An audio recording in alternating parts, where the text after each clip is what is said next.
Captain Sarah Storm Mitchell had always been told she was too small, too quiet, too careful to be a real pilot.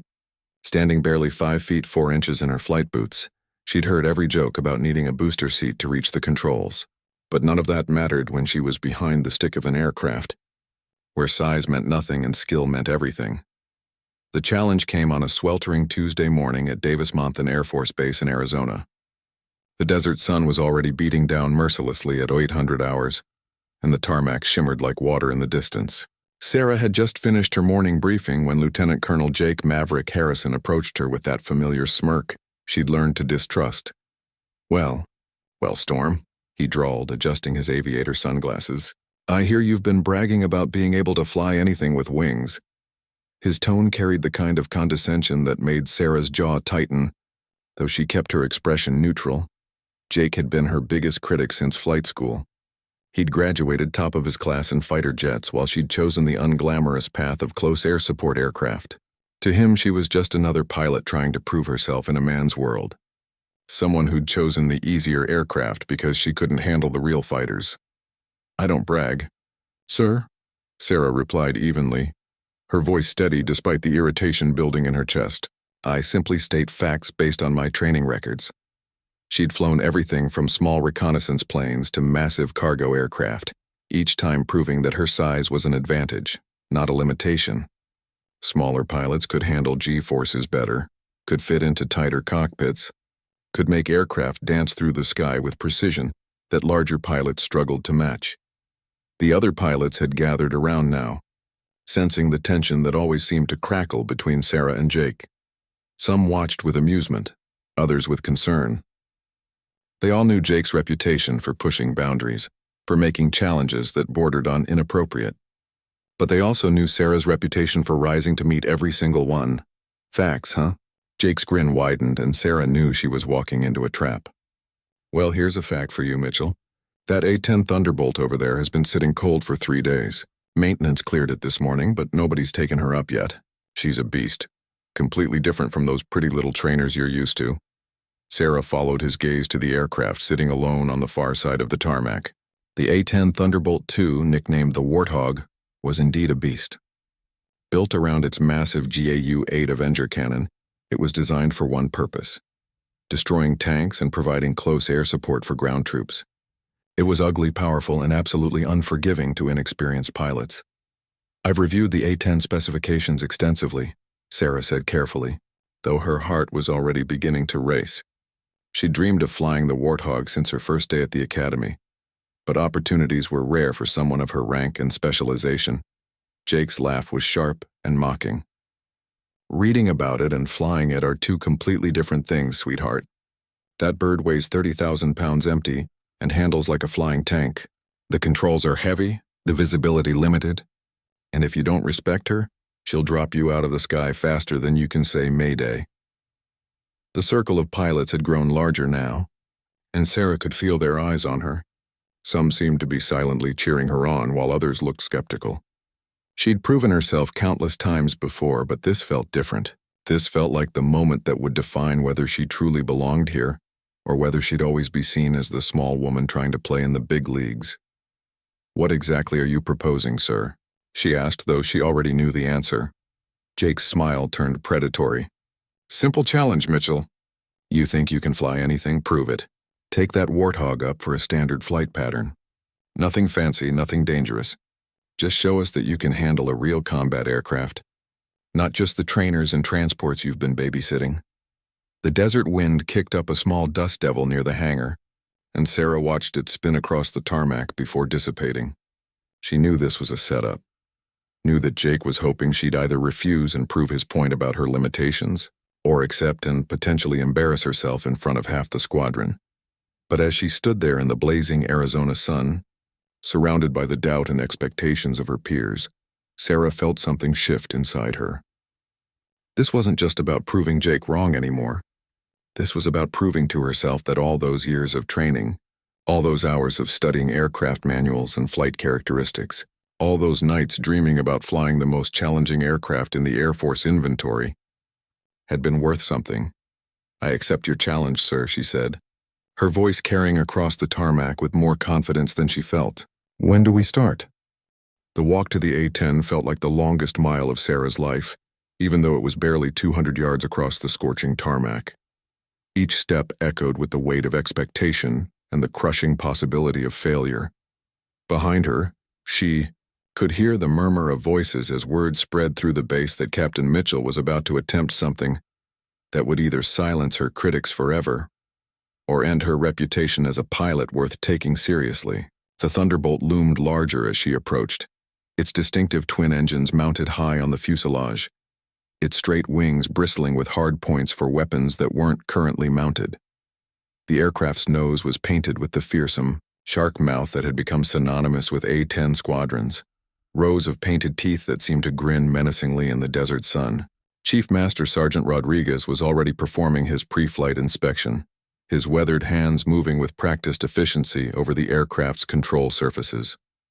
He'd been maintaining A-10s for over 20 years, and Sarah could see the skepticism in his eyes when she approached. "Captain Mitchell," he said with professional courtesy, though his tone carried a note of concern. "I heard about the challenge. You sure about this? This particular bird has some quirks that take getting used to." Sarah nodded, trying to project confidence she didn't entirely feel. "What kind of quirks, Chief?" Rodriguez wiped his hands on a rag and pointed to various parts of the aircraft as he spoke. "She pulls slightly to the left during takeoff. Nothing serious, but you'll need to compensate with rudder pressure. The throttle response is a bit sluggish compared to the newer aircraft, so don't expect immediate power when you need it. And the stick is heavier than what you're probably used to, especially in high G turns."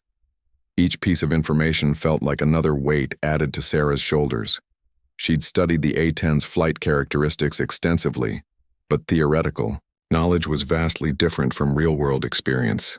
The aircraft was designed to be tough and survivable, not elegant or easy to fly. It was a machine built for war, not for impressing people on a dare. "The good news," Rodriguez continued, his expression softening slightly, "is that she's honest. What you see is what you get. No surprises, no sudden surprises. Treat her with respect and she'll bring you home." Sarah began her own pre-flight inspection, running through the checklist that she'd memorized from the technical manuals. Every rivet, every panel, every control surface had to be perfect. One oversight could turn her moment of triumph into a disaster that would haunt her for the rest of her career. As she worked, more people gathered to watch. Ground crew members paused in their duties, pilots emerged from the operations building, and even some of the maintenance officers came out to see what was happening. The pressure was mounting with each additional observer, but Sarah forced herself to focus on the task at hand. Lieutenant Colonel Harrison appeared at her elbow as she was checking the engine intakes. "Having second thoughts, Mitchell?" he asked, his voice carrying just enough concern to sound professional while still maintaining his challenging tone. "No, sir," Sarah replied without looking up from her inspection. "Just being thorough." "Good," Jake said, though something in his voice suggested he might actually be hoping she'd back down. "Because once you start that engine, there's no backing out gracefully. Everyone's watching now." Sarah finally turned to face him, her inspection complete. "With all due respect, sir, everyone's been watching since I started flight school. I'm used to it." The truth was that Sarah had always been under scrutiny, as one of the few women in her class, as someone who'd chosen to specialize in close air support rather than the more glamorous fighter roles, as a pilot who'd consistently performed well, but never sought the spotlight. She'd learned long ago that proving herself wasn't a one-time event, but a constant process that required her to be better than good enough. Rodriguez handed her the helmet, a heavy beast with more electronics than some cars.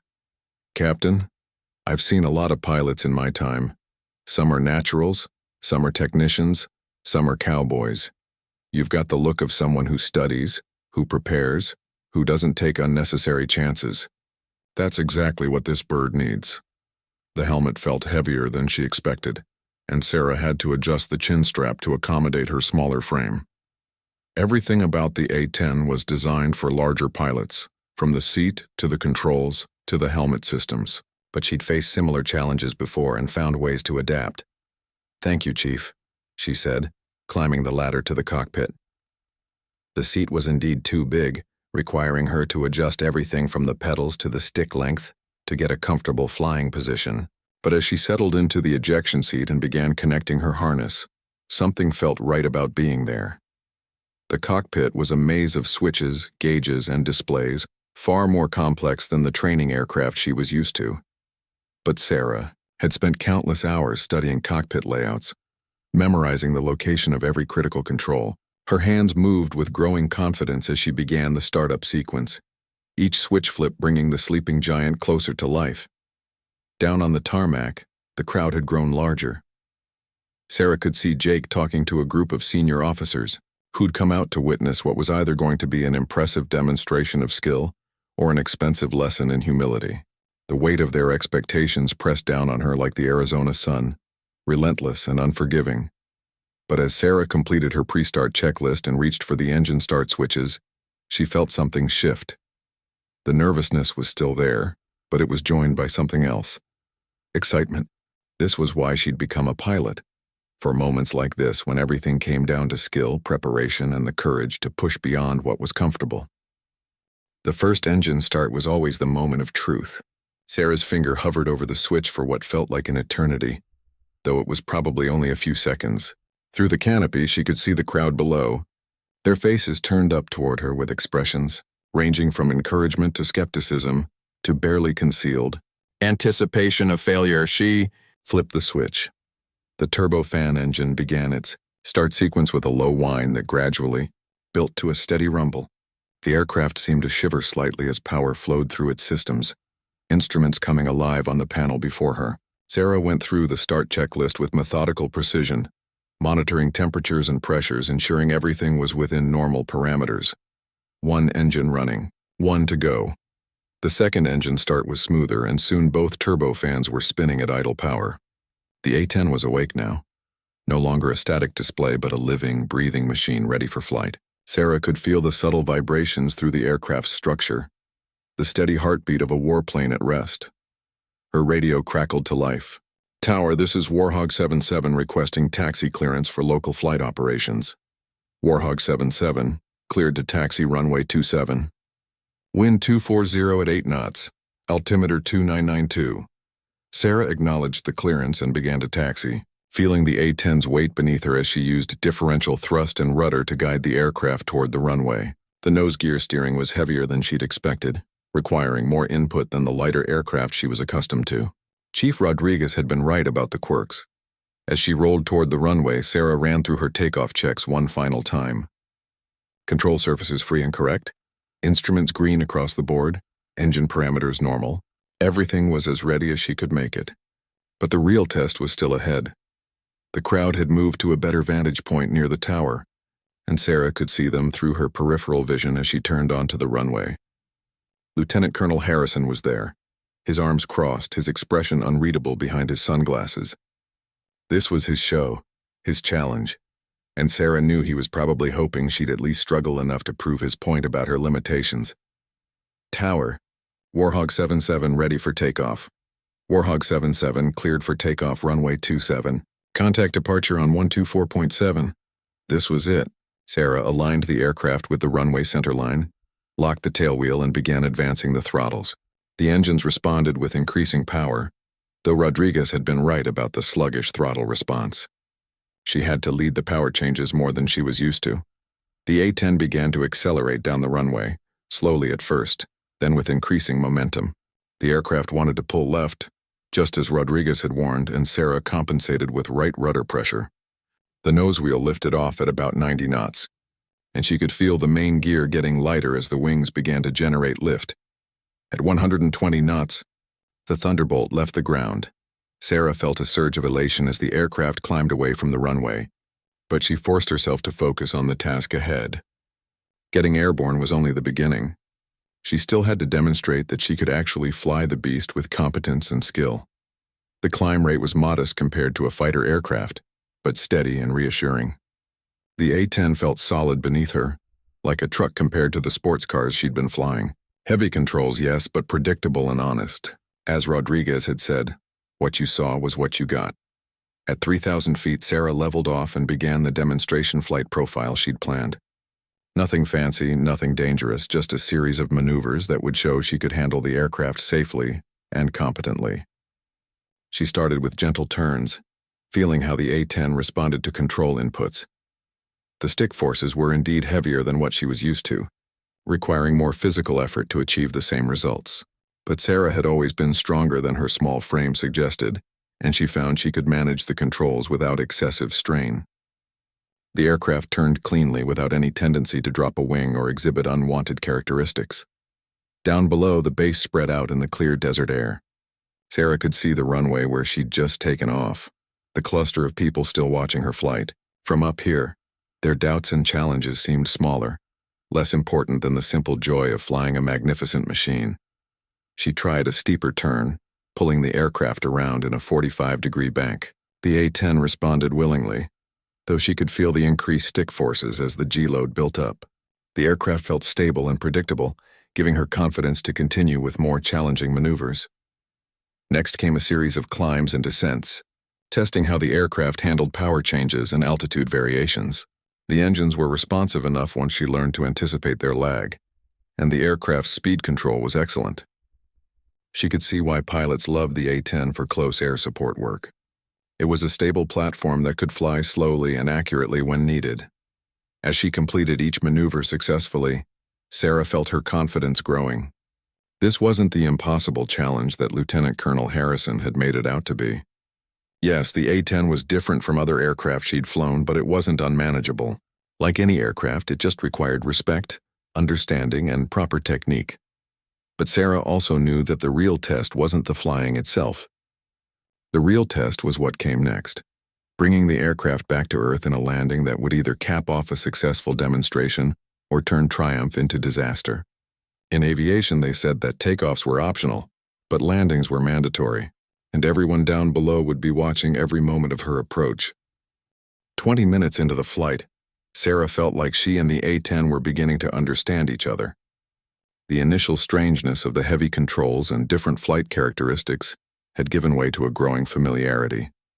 She'd completed her planned maneuvers without incident, demonstrating that she could handle the aircraft competently, if not gracefully.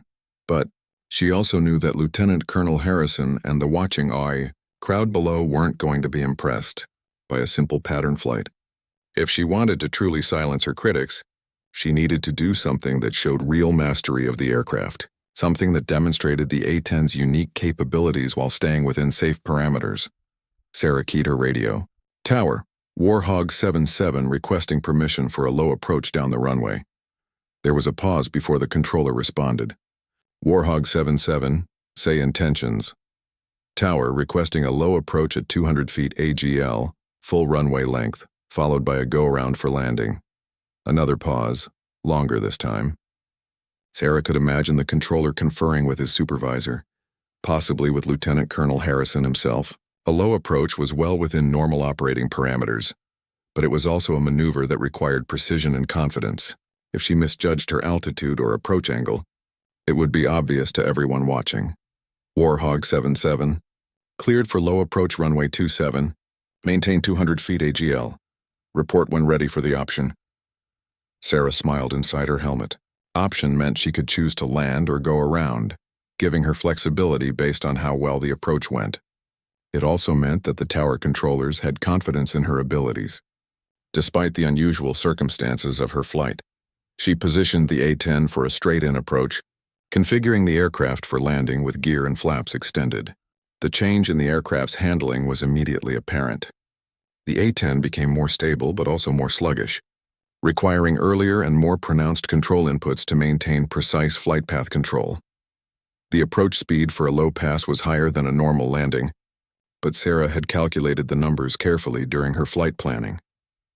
She established the A-10 on final approach at 160 knots.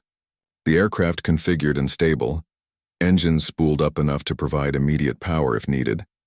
Down below, she could see that word of her low approach had spread. More people had gathered along the flight line, and she could see vehicles positioned at various points to give spectators a better view.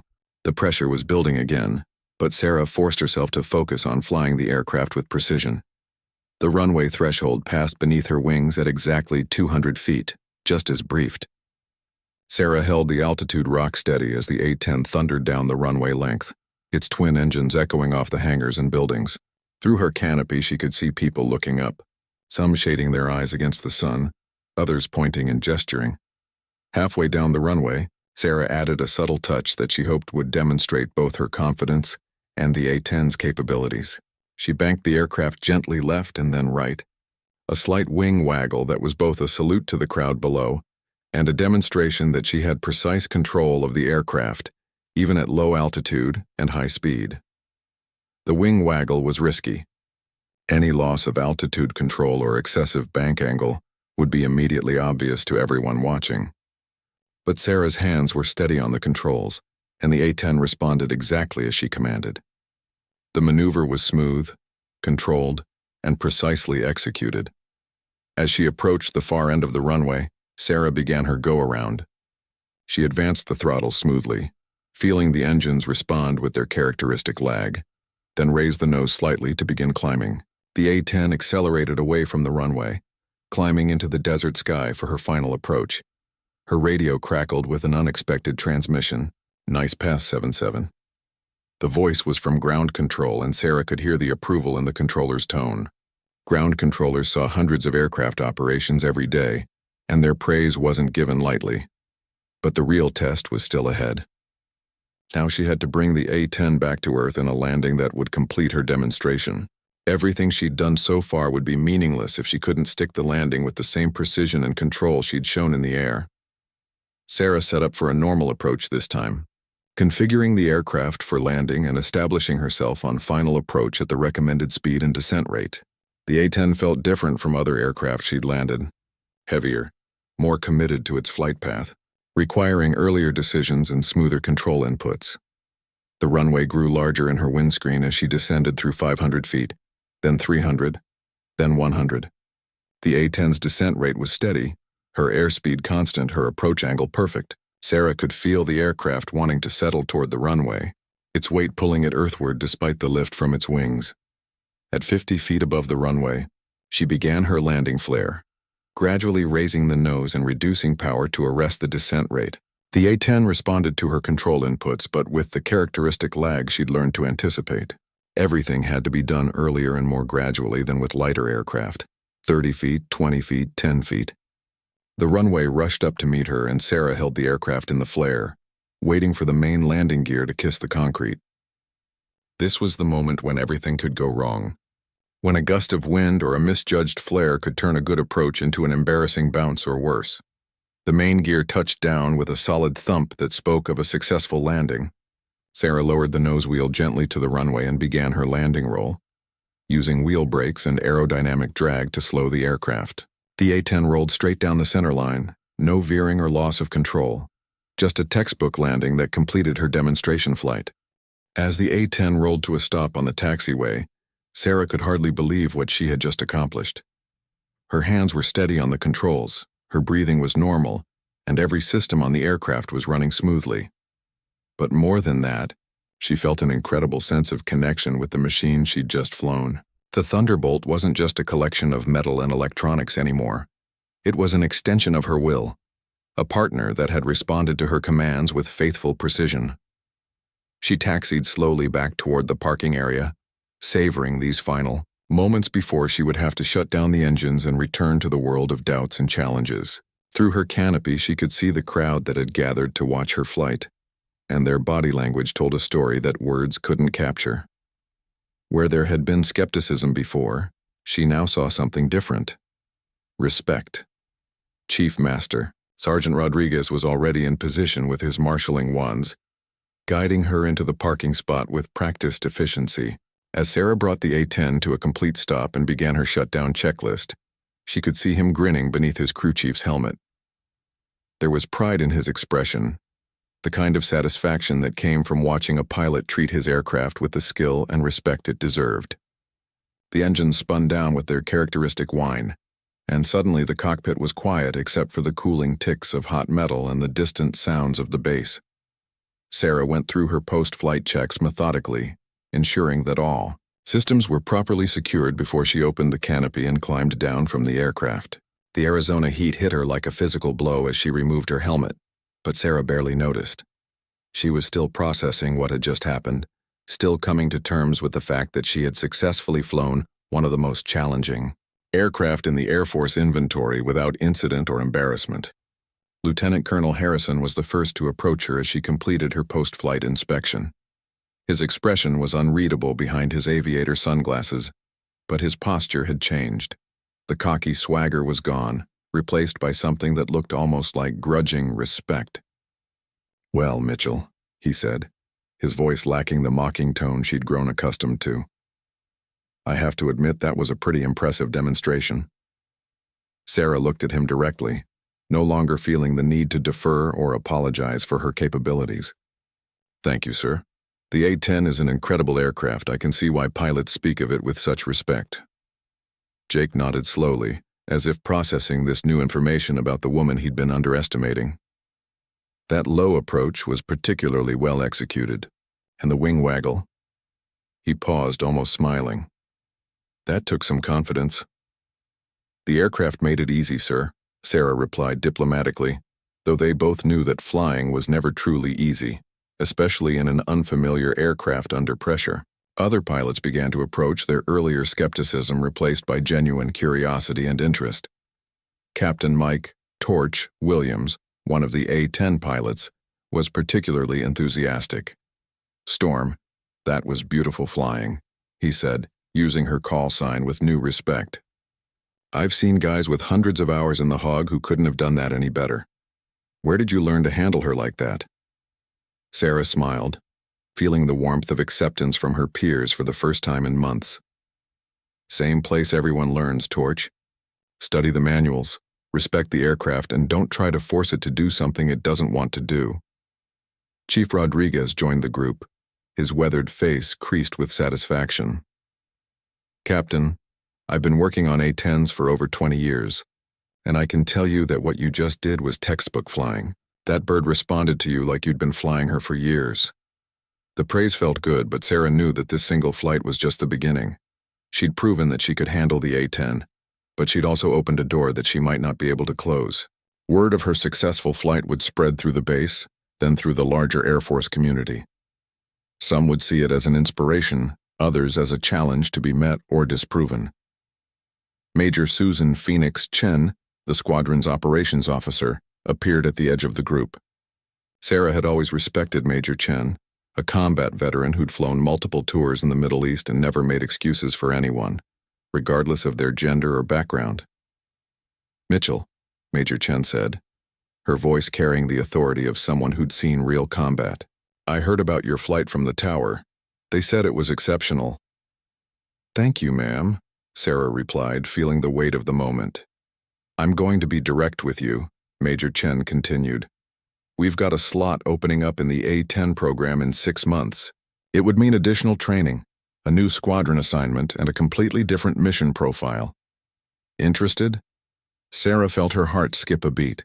The A-10 program was exactly what she'd been hoping for since she'd first learned about close air support operations. It was the chance to fly the aircraft she'd just demonstrated she could handle, to work directly with ground forces, to make a real difference in combat operations. "Yes, ma'am," she said without hesitation. "Very interested." Major Chen nodded approvingly. "Good. We'll need to process the paperwork, get you through the formal qualification training. But what you showed us today suggests you've got the right stuff for the mission." As the group began to disperse, Lieutenant Colonel Harrison lingered for a moment. When they were alone, his expression became more serious, less formal. "Mitchell," he said quietly, "I owe you an apology. I made assumptions about your capabilities based on things that have nothing to do with flying skill. That was unprofessional of me." Sarah studied his face, seeing something she hadn't expected. Genuine remorse. "We all make mistakes, sir. The important thing is learning from them." "Indeed," Jake replied. "For what it's worth, I think you're going to do great things in the A-10 program. The aircraft needs pilots who respect it, and you clearly do." As the sun began to set over the Arizona desert, painting the sky in brilliant oranges and purples, Sarah stood next to the A-10 Thunderbolt that had changed everything. Tomorrow would bring new challenges, new doubts from some quarters, new opportunities from others. But tonight she could simply stand in the desert evening and know that she had dared to reach beyond the expectations others had set for her, and she had succeeded. 6 months later, Captain Sarah Storm Mitchell found herself standing in the briefing room at Moody Air Force Base in Georgia, surrounded by 20 other pilots who would become her new squadron mates.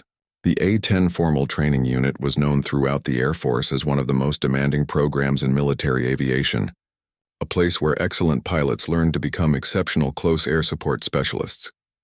The instructor pilot at the front of the room was Lieutenant Colonel Maria Viper Santos, a combat veteran with over 2,000 hours in the A-10 and 3 combat tours supporting ground operations in Afghanistan and Iraq. Her reputation preceded her, demanding, uncompromising, but absolutely committed to producing the finest close air support pilots in the world. "Ladies and gentlemen," Colonel Santos began, her voice carrying the authority of someone who'd directed real airstrikes in support of troops in contact.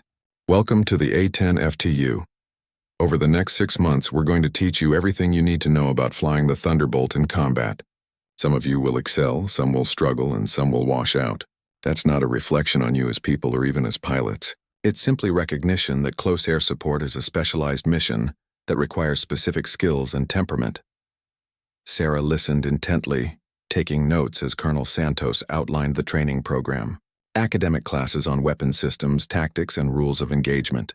Simulator sessions that would push them beyond normal flight parameters. Live-fire exercises where they would learn to employ the A-10's devastating GAU-8 cannon and precision-guided munitions. And throughout it all, the constant evaluation that would determine whether they had what it took to support ground troops in combat. The pilot sitting next to Sarah was Captain Rick Gunner Patterson, an F-16 pilot who'd transitioned to the A-10 program after becoming frustrated with air-to-air missions that never materialized. During a break, he leaned over and whispered, "I heard about your flight at Davis-Monthan. That was you who flew the demo flight that shut up Lieutenant Colonel Harrison, right?" Sarah nodded, still not entirely comfortable with the attention that story had brought her. "Word travels fast in the Air Force. Faster than sound," Rick grinned. "Especially when it involves someone proving their doubters wrong. I'm looking forward to seeing what you can do when we get to the real flying." The academic portion of the training was intensive but familiar territory for Sarah. She'd always been a strong student, and the technical aspects of the A-10 systems came naturally to her. Weapons employment, targeting procedures, communications protocols with ground forces, all of it built on the foundation of knowledge she'd been developing throughout her career. But it was when they began flying that Sarah truly began to understand what made the A-10 special. Unlike her demonstration flight at Davis-Monthan, these training missions were focused on the aircraft's actual mission, finding, identifying, and destroying enemy targets while supporting friendly ground forces. Her first live-fire mission was both terrifying and exhilarating. Flying at low altitude over the Moody Range Complex, Sarah had to locate simulated enemy positions, coordinate with forward air controllers on the ground, and deliver training rounds with precision that measured accuracy in feet rather than miles. The A-10's cannon was unlike any weapon she'd ever employed. When she pulled the trigger for the first time, the entire aircraft shuddered as the GAU-8 sent depleted uranium rounds downrange at a rate of 65 rounds per second. "Good hits. Storm," came the voice of the forward air controller over the radio. "You're right on target. That's exactly what we needed." Colonel Santos was riding in the back seat of the 2-seat training variant, and Sarah could hear the approval in her voice over the intercom. "Excellent first pass, Captain. You're showing good target acquisition and weapons employment technique. Let's try a different target now, this one requiring a more challenging approach angle." As the training progressed, Sarah found herself gaining confidence not just in her ability to fly the A-10, but in her understanding of the close air support mission. This wasn't about individual heroics or aerial combat. It was about being part of a team that included ground forces who depended on her accuracy and professionalism for their survival. The most challenging part of the training came during a simulated combat mission where Sarah had to provide close air support for troops in contact. The scenario was based on real events from Afghanistan.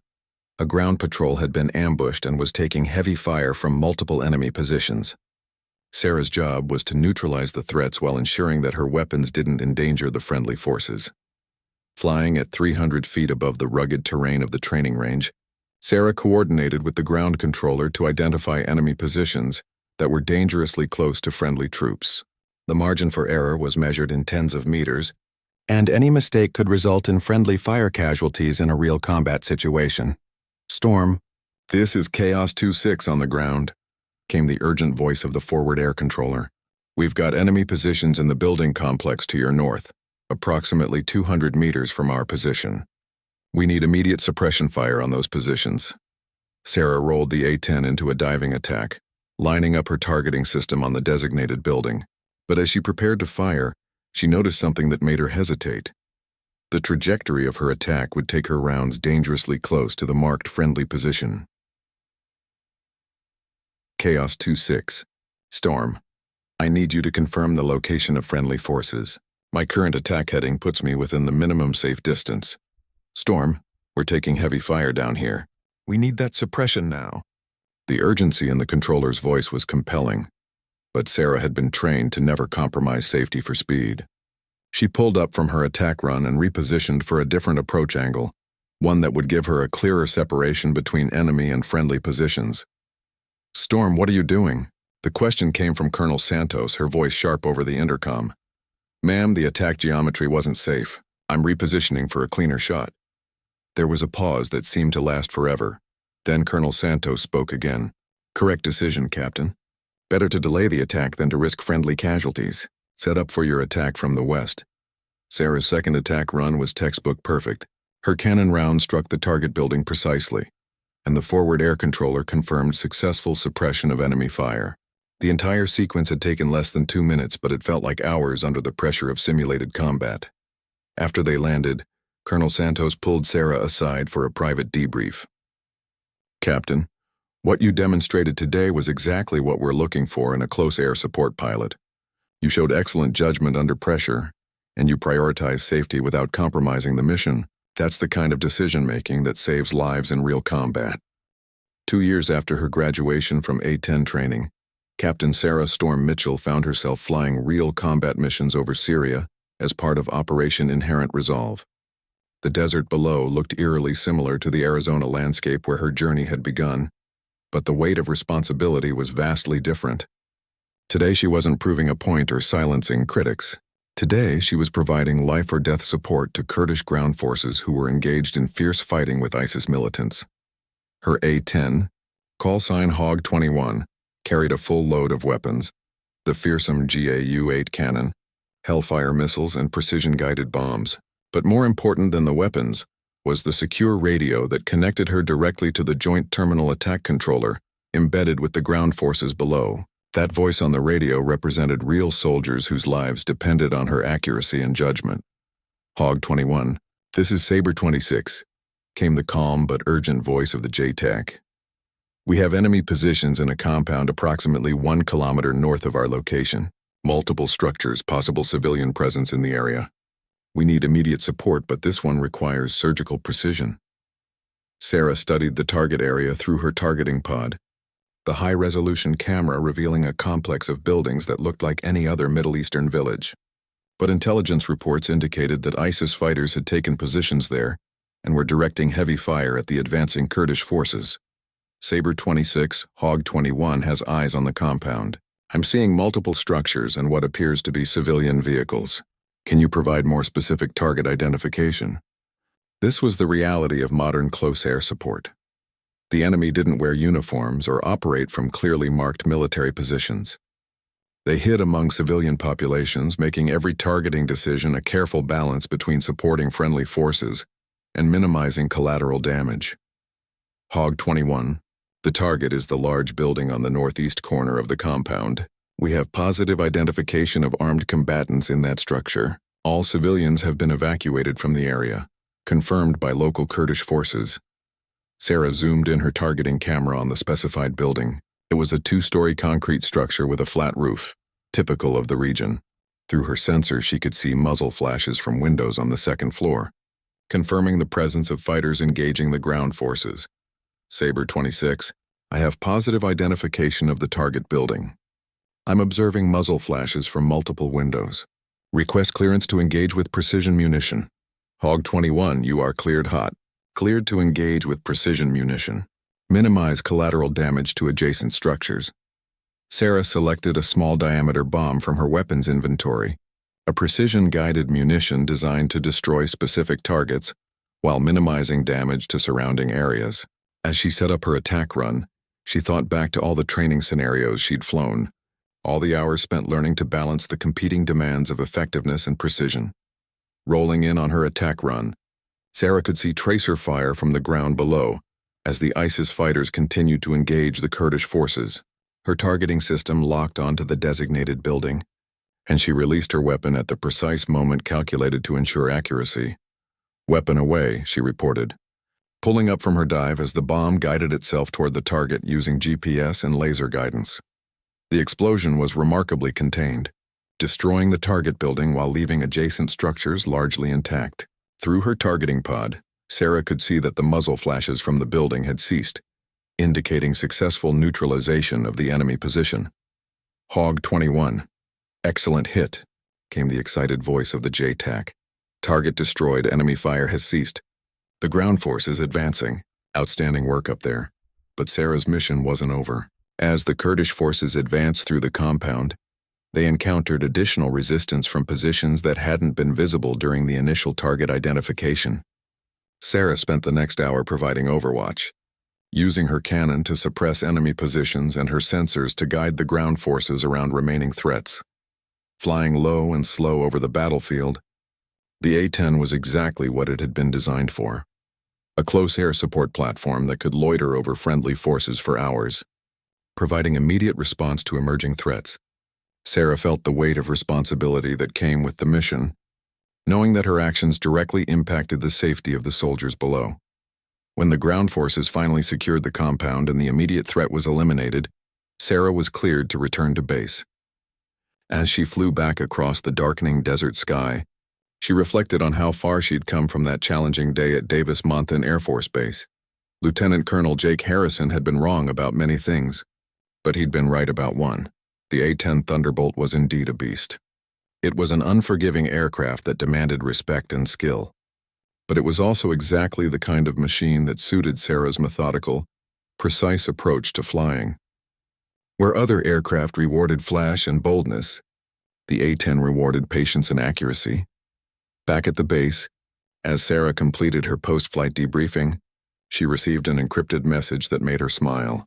It was from Chief Master Sergeant Rodriguez, who had been following her career progression through the military grapevine. Captain Mitchell, the message read, saw the mission report from your operation today. Outstanding work supporting the ground pounders. That old warthog is lucky to have someone who knows how to treat her right. Keep making us proud. Chief. Later that evening, as Sarah sat in her quarters writing her mission report, she thought about the young woman who had accepted Jake Harrison's challenge 2 years earlier. That pilot had been talented and determined, but she'd also been fighting to prove herself to others. The pilot she'd become was fighting for something much more important, the lives of the soldiers who depended on her support. Her secure satellite phone rang, interrupting her thoughts. The caller ID showed a number from the Pentagon, and Sarah answered with some trepidation. Captain Mitchell, this is Colonel Jennifer Hayes from Air Combat Command Headquarters. I'm calling about your recent performance reports and mission effectiveness ratings. Sarah's heart rate quickened. Calls from headquarters could mean many things, not all of them good. Yes. Ma'am, she replied carefully. Captain, your squadron commander and wing leadership have submitted your name for consideration as an instructor pilot at the A-10 Formal Training Unit. Your combination of technical expertise and combat experience makes you an ideal candidate to train the next generation of A-10 pilots. Are you interested in the position? Sarah smiled, thinking about all the young pilots who would face the same challenges and doubts that she had encountered. The chance to help them navigate that journey, to pass on the lessons she'd learned about precision, patience, and the awesome responsibility that came with flying close air support missions, was exactly the kind of challenge she was ready for. Yes, ma'am, she said without hesitation. I'm very interested. As she hung up the phone, Sarah looked out her window at the A-10s parked on the flight line, their distinctive silhouettes unmistakable in the desert moonlight. Tomorrow she would fly another mission, providing support to ground forces who were counting on her skill and judgment. But someday soon, she would be back in a classroom, teaching other pilots that size didn't matter, that gender didn't matter, that the only thing that mattered was the courage to accept any challenge and the skill to meet it with excellence. The girl who had been dared to fly anything had become a woman who could fly everything. And now she was ready to dare others to reach beyond their own limitations and discover what was truly possible when skill met opportunity in the cockpit of an A-10 Thunderbolt.